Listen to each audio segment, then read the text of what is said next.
Hi, I'm Dave. And I'm Shali. And this is GottaSing.com. Your online resource for a better voice. A better voice. And talking about a better voice, we have Anna again. Come on over, Anna. Now let's remind him how old you are. I'm 18. Okay, and how can we help you change your voice today? I have problems with pitch issues. Especially in my upper range, I have trouble controlling my pitch and just keeping it steady. Okay. Before we start a little bit of singing, let's talk about pitch. You hear all the time that I'm tone deaf. We hear this all the time. I'm tone deaf. I can't learn to sing. This is not true. Anybody, if you can hear and you can speak, your brain can connect and you can actually sing on pitch. It may take you a little while, but anyone can do it. So there's a process. You have to tell your brain how fast tell the vocal folds to vibrate, and then the pitch will come out at the right pitch. This takes practice, unless you are a natural musician with natural pitch. But a lot of us aren't. I was not. I was always told in high school, David, stop singing in the musicals, just dance. Because I could not. It was horrible. It was loud. It was terrible. So, and I'm often still told that to shut up. And so, we even made a tape when we were first married, and I was like, oh. Yeah, I made it this loving tape. And anyways, okay. So pitch is an issue for a lot of us. Shali happened to be a very natural musician and had great pitch right from the beginning. I was a pitchy person. Okay, so there's a 4-step process on, this one's actually on DVD 1, and it is lesson 3, it's matching pitch, and we go through a 4-step series. Okay, so the 4-step series Shali's going to explain to you. All right, the first thing we do is we listen to the pitch. And then once you listen to the pitch, sometimes it helps to do this exercise with your eyes closed, but you listen to the pitch, you visualize and internalize the pitch. So you really think about where that pitch is. And then you breathe in for a count of 3, and then you match and sing the pitch. So there's 4 steps. It's listen, internalize it, breathe in, and then match the pitch. It takes a little while, and it would be really great to have someone that you trust actually listen to see if you're actually matching the pitch. Because you may think you're right on, but it may be just slightly off. Yep. Okay, so let's start in the high voice and just see. Let's try that. Okay, we'll start right at a nice passaggio note, which we just dealt with Anna. So okay, so there it is. Think about it first. Internalize it. Take a breath in, and then sing ah. Very nice. Very nice. Okay, that was right on. Make sure the cheeks lifted and we have all good position. Nice. All right, good. Let's try another one. Think about it.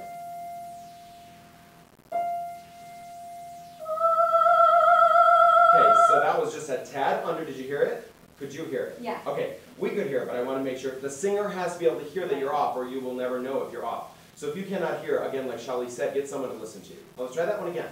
Open up your ribs a little bit more. Yeah, good. Open your ribs. And I'd like to see a little bit more lift in the cheeks. So get that sparkle in the eyes. A lot of times we say that if there's sparkle or life in the eyes, then you've got the cheekbones where they need to be, and you've got the space in the mouth that needs to happen in order for that air to spin. good. Right? So smile. Think about it. There you go. Okay, good. That was a little bit better. So now let's try it. Let's go up a fifth. Now we're going to go up pretty high now, so we'll see what happens. Let's go all the way up and Same down. thing. Show me some life in your eyes, some sparkle. There Nice you go. deep breath.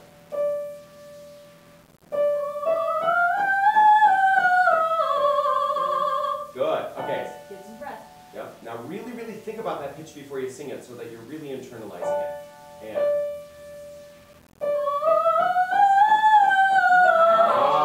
that was much better. Yes, very good. Okay, now let's just show the bottom notes. Let's look at the bottom so that we can see how the bottom notes are. Just sing that ah. So think about that pitch, down the middle C, and good. Now, notice that her cheek positioning, her teeth being showing. I always say if you can see at least 4 teeth, then you've got a good position.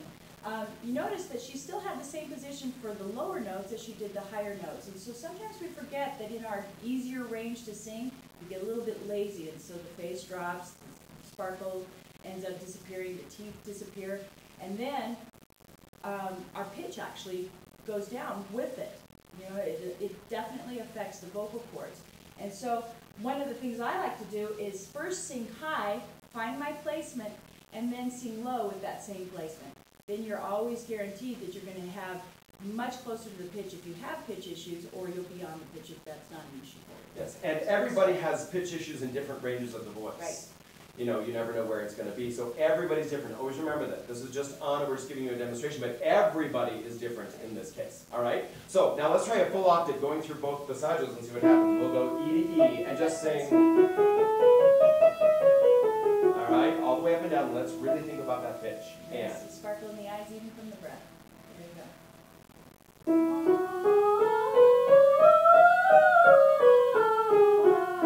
good. Let's try that one more time. And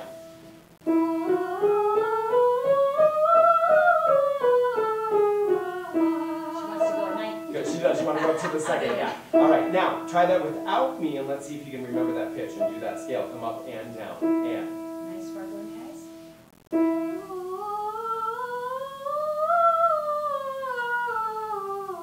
not bad. Not bad. Okay. Good. Almost there. Good. This Now. is the last note. An audience will forgive almost anything. If you forget a word, fall down on stage, forget a line, they will forgive almost anything. Singing off pitch is not something that people forgive easily when we're on stage. It's something that almost everybody recognizes. They don't usually know what's wrong, but they will always recognize that you're off pitch in somewhere. So when you're working on a song, again, make sure you're really thinking about it and internalizing that pitch. If you can sit down at the piano and actually play your song, if you have sheet music, if it's a pop song, you can usually get the sheet music for it. If it's Broadway, definitely, and classical, of course, you definitely can. But sit down at the piano and connect that hand to your brain, to the voice. You will almost never be off pitch if you really learn it. And we've done this before. We've made Anna actually plays piano just a little bit. And so, well, she plays more than a little bit, but some of you don't play a lot. Sit down and actually plug out, even if it takes a long time to find that stupid E flat. Find it and connect your hand to the brain, to the voice, and then you won't have pitch problems. It has to do with that kinetic body movement. Kinetics really work, and that's why I had you doing, in the other exercise, I had you moving the arms. For some reason, that movement also helps whatever you're working on. So the pitches, the passagios, whatever else, so. All right, great. Thank you so much for being here for 2 episodes and sharing your talents with us You're welcome. and being willing to go through these horrible sounds. So great. Thank you very much for being here. And also, we want to remind you that technique is everything when it comes to a good voice. So if you have any technique issues or you have something you want to change about your voice, let us know. Bye.